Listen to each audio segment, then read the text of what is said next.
n'y a personne derrière moi.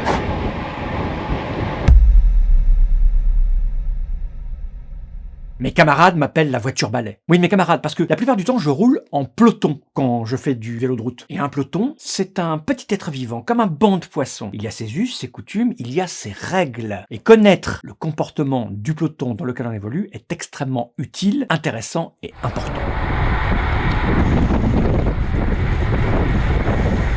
Dans ma région, on a la chance d'avoir un groupe qui s'appelle le Cheval Rouge, qui roule quasiment tous les jours depuis les années 70. Ce groupe est composé de coursiers, de gens qui sont là pour du loisir, de jeunes, de moins jeunes, de vieux, parfois de professionnels venant s'entraîner. On a cette chance. Bref, quoi qu'il arrive, tous les jours, à quelques rares exceptions quand il fait très moche, on peut rouler en peloton. Quand j'ai découvert ce groupe, j'allais systématiquement à l'avant, car on m'avait dit que dans un peloton, il faut être tout devant, ou en tout cas dans les 10 premières places si on veut pas se faire lâcher. J'ai vite compris que ça, c'était en course ou en compétition. Dans la vraie vie, d'un peloton amateur qui s'amuse, qui va s'entraîner comme ça, de manière anarchique, pas trop la course. Mais parfois ça roule très vite. Si vous êtes tout devant, c'est parce que vous êtes en très bonne forme, puisque devant, on va prendre des relais, on va se prendre le vent dans la gueule, etc., etc. Donc, c'est plus dur. Et un groupe, c'est un phénomène d'aspiration. Il vaut mieux être dans les roues de ses camarades, surtout si on n'est pas en forme. En ce qui me concerne, je suis le meilleur suceur de roue de la région. Donc au début, j'allais tout à l'avant. Et puis rapidement, être à l'avant, ça m'a vite gonflé. Surtout les jours où on décide de changer de parcours. Parce qu'en fonction du vent, parfois on adapte. Comme je connaissais pas trop la région, je connaissais pas trop les patelins, ça gueulait à droite, à gauche, on va aller à Villigny, non, on va à Vouzon. Moi, je savais pas trop, ça m'a vite gavé. Donc, je me suis retrouvé au milieu du paquet. Et j'ai détesté. Parce qu'au milieu du paquet, ça frotte. Et moi, j'ai la trouille. Et puis, le groupe du cheval a une réputation non seulement de rouler très vite, mais en plus d'être accidentogène avec beaucoup de chutes. Je m'inscris un peu en faux. Vu le nombre que nous sommes, vu le nombre de kilomètres que nous faisons par an, il y a des chutes, certes, mais elles ne sont pas statistiquement si nombreuses que ça. Par contre, quand il y en a, elles font souvent très mal. Surtout quand on est au milieu du paquet. Parce qu'on va se prendre les mecs de derrière, on se prend les roues dans les mecs de devant, enfin bref, on est vite empilés les uns sur les autres. J'avais pas très envie de rester au milieu du paquet, parce que c'est au milieu du paquet que ça craint. Ceux de devant, ils sont tranquilles, ils ont la forme, ils arrivent à maintenir le rythme. Ceux du milieu, ils s'accrochent, surtout si on roule très vite sur les 30-40 premiers kilomètres. Puis après, ils commencent à piocher. Et souvent, c'est la fatigue, le manque d'attention qui fait que ça tombe. Donc très rapidement, moi, pour des questions de sécurité, je me suis mis tout à l'arrière. Mais je pédale à l'arrière avec une vision un peu particulière du groupe.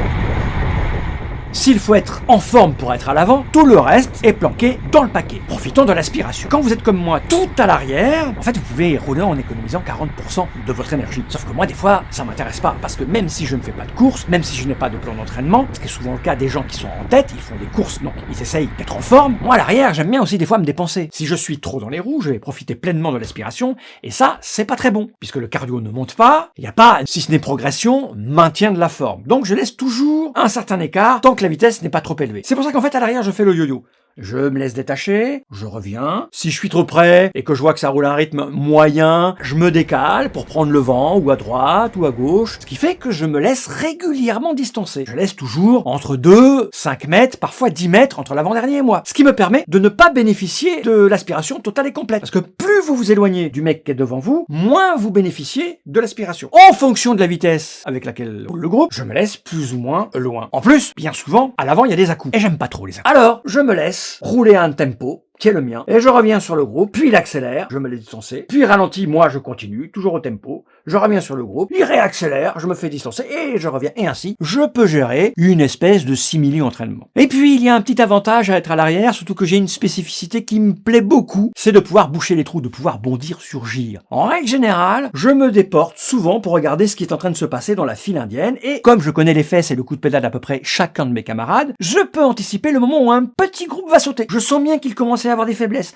que ça commence à se tendre, et je suis toujours prêt à bondir. J'adore boucher les trous. C'est pour ça que certains de mes camarades, quand ils me voient, sont un brin inquiets, parce qu'ils savent que si je suis là, c'est que derrière, il reste plus grand monde, et que s'ils ne prennent pas ma roue, ou ils refont pas un effort pour rentrer dans le groupe, ils risquent de sauter. Parfois, on n'est pas suffisamment nombreux, donc je ne peux pas me planquer complètement et tout à fait, donc du coup je suis obligé de prendre des relais. Un peu comme dans les petites images que j'ai tournées pour illustrer mon propos. On est arrivé au point de séparation entre le petit tour et le grand tour, et pour le grand tour on s'est retrouvé à 5.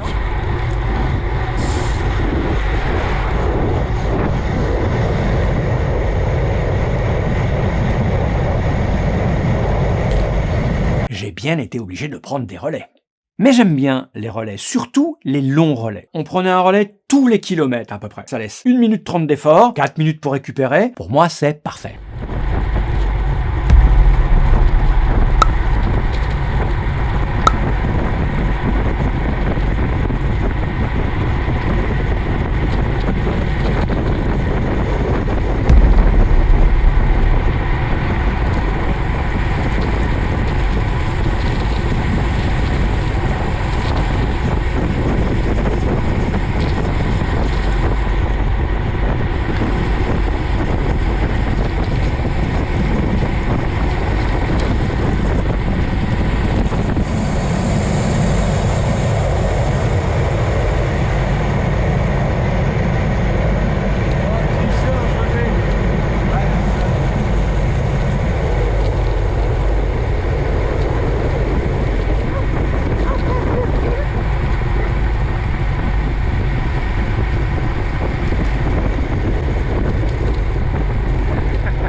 Il faut qu'on organise des courses de roue libre avec arbitre. Ah, j'ai fait roue libre. Hop. Si, sérieux. Ce qui compte, c'est le dernier coup de pédale. Bref, c'est assez amusant et extraordinaire de voir comment un peloton vit. En verbalisant tout ceci, je me rends compte à quel point rouler avec ce groupe est extrêmement plaisant. Il y a des figures, il y a des patrons. On sait quand il y a un tel ou un tel que ça va rouler vite, pas vite, que ça va discuter. On sait que s'ils disent dans 3 jours il y a une course ou demain je fais une course, ça va rouler doucement. Enfin bref, on connaît chaque membre du groupe et c'est extrêmement plaisant. Et c'est une chance de pouvoir rouler avec ce groupe. Peut-être que je devrais faire un reportage sur le cheval rouge en fait. Je devrais amener mon matériel et filmer ce cheval rouge et interroger quelques grandes figures. Moi je vais peut-être faire ça. Un petit reportage sur le cheval rouge. Pourquoi pas?